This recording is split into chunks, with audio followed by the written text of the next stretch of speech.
Parang sarap kinain natin doon. Oo nga pare, bundat ako eh. Saan kayo sunod na pistahan? Atin pupuntahan. Pero pare, hindi tayo binigyan ng salad at ice cream. Kitang-kita ko sa rep eh. Kitang-kita ko. Teka muna pare, nababa na yung salwal ko.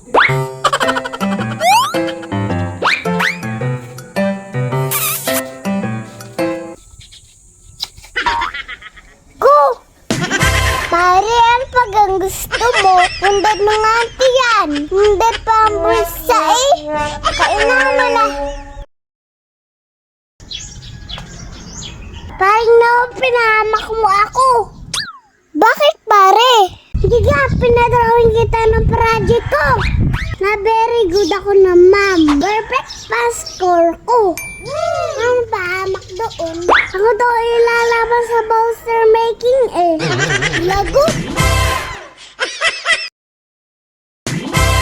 Ko paring Noah. Uso-uso talaga eh. Kantang piliin mong Pilipinas. Hala, nakakatamad piliin pare. Hoy paring Noah. Temo ha, ang tuition fee ay 50,000. Ang sahod mo, 15,000. Oh, pipiliin mo pa ga.